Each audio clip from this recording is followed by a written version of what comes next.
Lesson 4, the Event Management Software Tool from Auction Systems.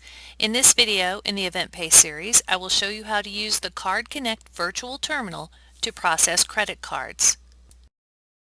One of the benefits of signing up to use EventPay with Auction is that you can have access to a virtual terminal to process a point-of-sale transaction via the Internet.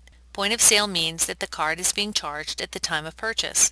The virtual terminal is not how you typically charge credit cards from an auction event when you used EventPay. When you use EventPay, you are capturing credit card numbers and storing them securely for the guests at check-in or at checkout, and then batch processing all the credit cards at the same time through auction after the event.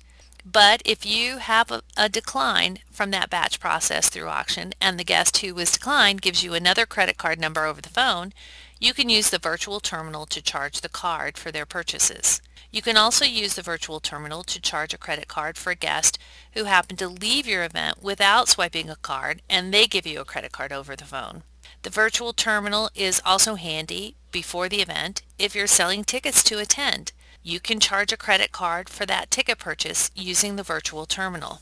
When using the virtual terminal, we suggest that you do not keep a written record of the credit card number. It would be best to type it into the terminal without writing it down. But if you do write it down, please shred or destroy the written record so that your organization cannot be held liable for credit card theft. When you use the virtual terminal to charge a card, the results of that transaction are not automatically entered into auction, as they are when you batch process cards through auction using EventPay. So, for any point-of-sale transactions, you will need to enter the payment for that guest into the auction project as you would enter a cash or check payment. To get to the virtual terminal, you must log into Card Connect. The location is www.cardconnect.com.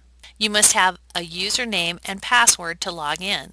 This is the username and password that was set up when you first electronically signed the merchant agreement for Card Connect. If you were not the person from your organization who originally signed the merchant agreement, you will need to contact that person and have them set you up as an authorized user.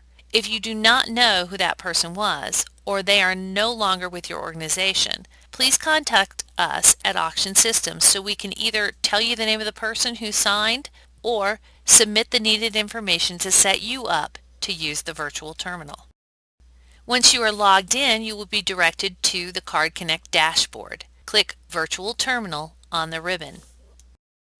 This is the virtual terminal. Fill in the name and billing address associated with the credit card. If you know the email address of the card owner, you can fill that in and then check this box so that Card Connect can email the purchaser a receipt after the card has been charged.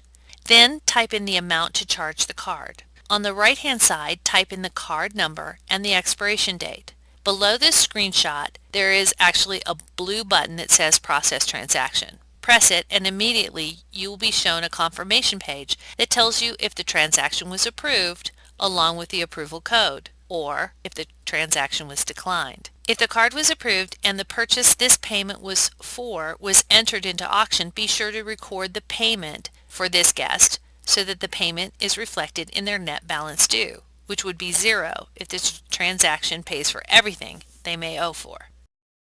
In the next video in the EventPay series, I will show you how to issue a refund onto a guest's credit card if you happen to have overcharged the guest when you process transactions in batch through auction or when using the virtual terminal. Thank you for joining us.